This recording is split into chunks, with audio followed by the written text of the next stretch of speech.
Hello everybody, how are you today? Welcome to our Cambridge, TOEFL and IELTS certification classes.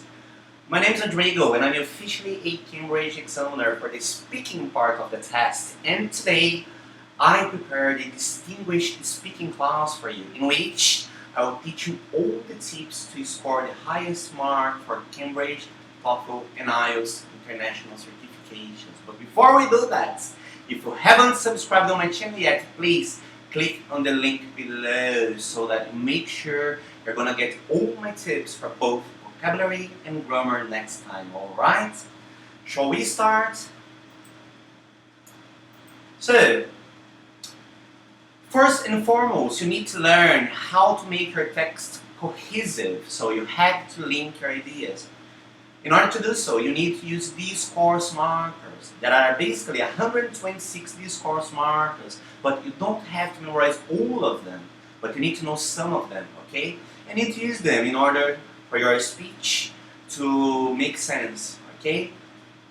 So for example, if you want to link your ideas, you can start your text by saying, as far as I know, as far as I'm concerned, regarding something with reference to, etc., etc. If you want to add a piece of information, you can say, furthermore, also, on top of that, moreover, etc., etc. And if you want a more contrastive sense, such as a positive against a negative, you can say, however, nevertheless, all the same, nonetheless, although, in spite of that, on the other hand, and etc. So there are many these course markers that we can learn, but if you know at least 50 of them offhand, you are going to be successful. I promise you that, okay?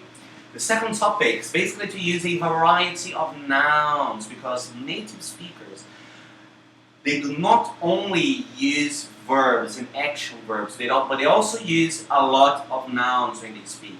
So using words such as agreeableness, courteousness, conscientiousness, friendliness, and so on, you're going to use C1 and C2 words and make sure that your speech is much more fluent. It will flow beautifully, okay? So in order to learn your nouns, you need to learn how to add your suffixes. But I can help you with that. If you subscribe to my channel, I've already recorded a great video on nouns and word formation, and that's free of charge, alright? So let's move to our next topic, which is basically using a large variety of adjectives. In this case, a lot of B1 students, they use simple words basically because they do not know the most advanced words. So they say, oh, it's very cold today, instead of saying it's freezing. You know, instead of saying very soft, they could have used it's dawning, but they don't know the word dawning, so they say very soft. Instead of saying that my bedroom is very messy, I could have said it's slovenly. But again, a B1 student wouldn't know that. So you need to learn a wide variety of adjectives to make sure you reach your highest marks at TOEFL, Cambridge and IELTS, okay? Next topic is to use a variety of phrasal verbs. Again, if you do not remember what phrasal verbs are, you can watch my previous videos because I've recorded 4 of them all on phrasal verbs, but they're basically expressions formed by a verb plus an adverb or preposition. And these adverbs or prepositions, those are called particles. They can change the meaning of the verb. They change completely the original meaning of the verb. And even sometimes, when you see the words separately, they make no sense. Like run is one thing, away is another thing, but run away is a completely different thing, so it has a different meaning. So, when you go to a restaurant, but you do not eat inside the restaurant, you take your food away. When you take care of our grandfather, you basically look after him. If you quit a course, you give up your course. If you meet somebody by accident in a supermarket, you just bumped into that person, you see? So those are phrasal verbs. You need to memorize some phrasal verbs. Now, you have to learn a lot of collocations. That's probably the most important or paramount, imperial, crucial topic of English vocabulary, because you need to know what collocates with what, the matches. So when you see the word visit, you expect in advance to see the verb to pay. Instead of saying I'm going to do a visit, I say I'm going to pay a visit to my grandmother, okay? Instead of saying I'm washing the dishes, I say I do the dishes. Washing my clothes, I do the laundry. If you spill coffee on my shirt, I don't get too upset. I say, oh, it's no big deal, don't worry about that. I can highly recommend you to subscribe to my channel. You have a very poor opinion over Brazilian's president. And the health authority in Brazil is probably going to get fired this week, okay? So basically, collocations are words that often appear together. You need to know them, alright? Next topic. You have to learn your dependent prepositions. In other words, you need to know what prepositions follow the verbs. So basically, some of the verbs, they need prepositions, but some other verbs, they do not. So the verbs that need prepositions, you need to memorize a huge list of dependent prepositions, okay? So I can say that this class consists of 5 papers. For example, listening, writing, speaking, reading, and grammar. But it doesn't depend on me if you're going to pass the TOEFL test. It depends on you. This class is formed by millions of students watching online. I can buy that book for you and not to you. I will give to you a chance to watch my videos for free and learn your English. Okay? So those are called dependent prepositions. After that, you need to learn your prepositional phrases, which are basically sentences formed by prepositions. So, if you're on leave, you do not have to work because you have an agreement with your company that you don't need to work. If you're on a budget, you haven't got spare cash, so all the money you have is to pay for your bills. You don't have enough to spend on an iPhone, for instance. If you're in a hurry, it means you need to run. You don't have much time, okay? If you're on the verge of accepting a job, it means you're put on to accept a job. If you're on the brink of slapping the person in the face, that's what you feel like doing right now, okay? You're on the brink of. You're holding yourself before you do that, okay? Then obviously you need to learn all verb tenses. It's basically impossible to get a high mark if you do not know how to use your verbs. Unfortunately, a lot of students, when they learn their verbs, they just learn the technicalities, but they have no clue on when to use the verbs. For instance, students often tell me, oh teacher, present perfect when you use have or has plus past participle, which is the third column, for instance, have done. Then I ask the students, okay, but when to use it? Why should you use that? And they have no clue. So I've recorded a video explaining to you exactly when to use those verbs. So please subscribe to my channel and watch the previous videos. You're going to learn if these verbs should be used after commas, after periods, when, what situation, what case, etc., etc. Okay? You need to learn your idioms, which basically are expressions, and native speakers use them all the time. Okay, there are business expressions, general expressions, technical expressions. So, if I take something for granted, for instance, I took it for granted that the bank would be empty this morning, but I was completely wrong. When I arrived in the bank, it was very crowded, so I took it for granted. That's what I believed, and I was wrong. If I ask you to cut to the chase, basically I'm telling you, get to the point. If I ask you to stop beating around the bush, again, I may ask you to get to the point, you know? If I ask you, or if I tell you I'm on cloud 9 today, it means I'm jubilant, I'm overjoyed, I'm extremely happy, alright? And if I tell you I have some bits and pieces to do, I have a few things to do. So those are idiomatic expressions, which are called idioms in English. Please learn them, alright? Now, I'm going to give you some examples of B2 students' answers and C1 and C2 students' answers, so you can compare and see what kind of lexical resources they're using. For example, let's imagine we have 2 students, João and Maria. So João belongs to B2 level. I'm going to ask João. João, do friends influence you? João will answer back to me. For sure, my friends have influence over my decisions. I always listen to them carefully before I decide to do something, or even before asking my mother for money or something like that. However, some of them are a bit crazy and I wouldn't trust their opinions very much. So you see, João gave me an acceptable answer for the B2 level. He used some of the resources, he used some source markers, such as however, he used a bit crazy, which is a collocation, he used something like that, which is an idiom, which is good. It's not bad for B2 level, but it's not perfect, okay? He could have developed further, okay? Now, if I ask the same question to Maria, who is a C2 student, she's going to give me a much more complete answer. So Maria, do friends influence you?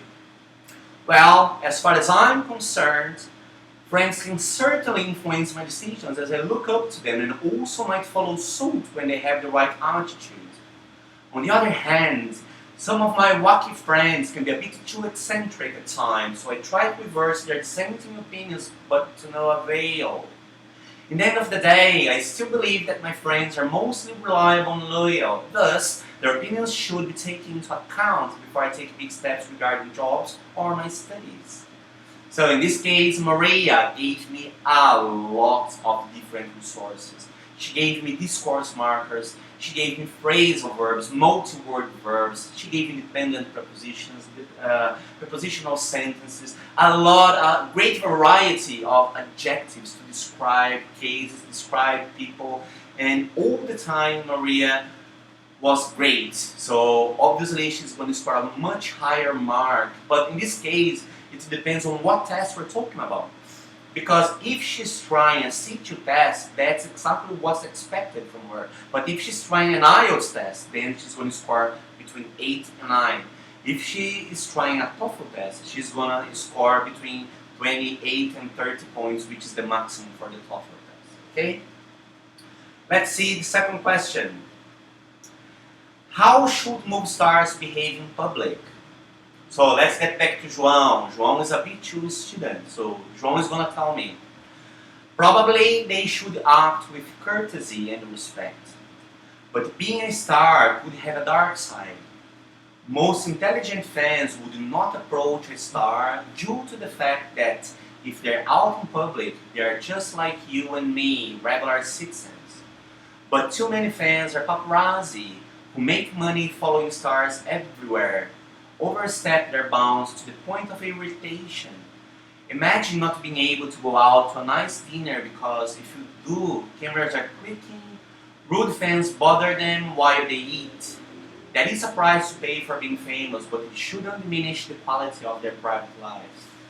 In this case, João gave me a great answer for B2 level.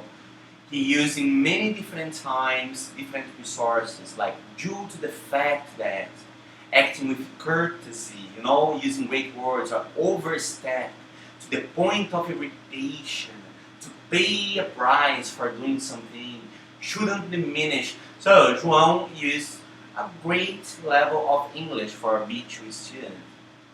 But Maria is a better one. Maria, she's a C2 level student. So let me ask Maria the same question. Hey Maria, how should movie stars behave in public? So, all around the day, we find ourselves in different circumstances and situations and interact with different people like strangers in public area. Nevertheless, with each of them having different quality and level of interaction, there's no standard behavior template that can be universally applied. There are, of course, some important elements that we need to incorporate in our personalities, like assertiveness, speaking out, standing up, saying no, not letting anybody uproot your rights and values, asking and objecting rightly, and yet being polite and courteous. Moreover, sense of humor and fun is what makes you likable, respectable, and sought after. In other words, your friendliness agreeableness, openness, to come out of the box, communication skills, and the degree of comfortness you create are all paramount. You must learn to respond, not react, because when you do that, you lose control of what you say or think. But when you respond, you are still in charge. So in this case, Maria started off a little bit insecure, but she changed completely. Maria gave me a lot of lexical resources with a lot of discourse markers, a great variety of adjectives, great varieties of nouns like agreeableness and so on, friendliness. And Maria, she nailed it. I mean, it was a great answer for a C2 student. She probably would have scored very close to the maximum. The only problem was the beginning, that she was a little bit insecure, and then she changed completely, alright? And let's see the last example of the day, which is, in what ways can we protect the environment? That's a more technical question. Usually IELTS love those questions. So, in what ways can we protect the environment, João? João tells me, well, I think humans should recycle and reuse objects. Another great idea would be to ride bikes instead of driving every day. This way, we can stop contributing to emit toxic gases, and also we would benefit from the exercises. On the other hand, it could be a great idea to have a garden to grow my own food and stop polluting the environment. Again, João nailed it for the B2 level. It was a great answer because he gave me, instead of, on the other hand, toxic gases, emit toxic gases, some collocations, stop polluting with ing, he got the grammar right. So for a B2 level of English, João gave me a great answer, but that wasn't enough for C1 or B2. Let's see what Maria would have answered. Let's have a look. So Maria, in what ways can we protect the environment? I certainly believe that the fact of the matter is that every part of Earth has been damaged to an extent. And although nature has been responsible for some of these problems, for example, volcanoes emitting carbon into the atmosphere, peaks releasing phosphorus through expression, etc., environmental destruction has been caused almost entirely by humans. As a matter of fact, many scientists believe that Earth is in the midst of its sixth mass extinction, and unlike the previous 5 extinctions, which were likely caused by asteroids impacts, massive volcanism, or extreme climate change, this one is being caused by humans. Humans have destroyed numerous animal and plant habitats due to resource consumption, agriculture, and industrialization. The destruction of forests, contamination of marine systems, and manipulation of land for agricultural and industrial purposes has misplaced or eliminated animal habitats. Furthermore, humans living in Western society are naturally wasteful. Paper, food, scraps, yard trimmings, old electronics, packing, metals, etc. Practically everything purchasable comes with some type of packing or wrapping that's thrown away.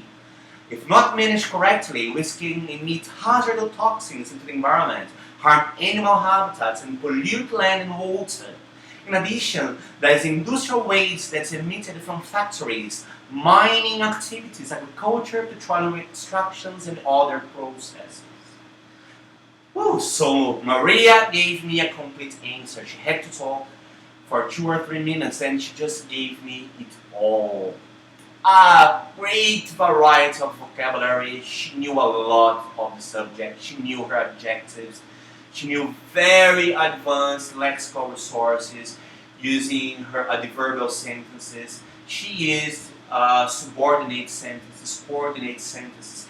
She used a lot of resources. She used multi-word verbs, prepositional sentences, a lot of collocations. So basically, what Maria did, she nailed it. She would have scored maximum for sure. And that's the difference between a B2 student and a C2 student. So again, if you want to sound more like a native, and if you want to score a very high mark at TOEFL Comparisons, You need to memorize your words. You need vocabulary. And again, I'm here to help you. If you subscribe to my channel, I've recorded a lot of videos previously teaching you all the grammar, vocabulary, and all the resourceful things needed for TOEFL, Cambridge, and IELTS. So please, make part of this team. Everything is completely free of charge, and I expect to see you next class. And that was my speaking class tips for you, and I hope you enjoyed it. So thank you so much for being with me. Thank you. Cheers, guys. Cheers. Bye.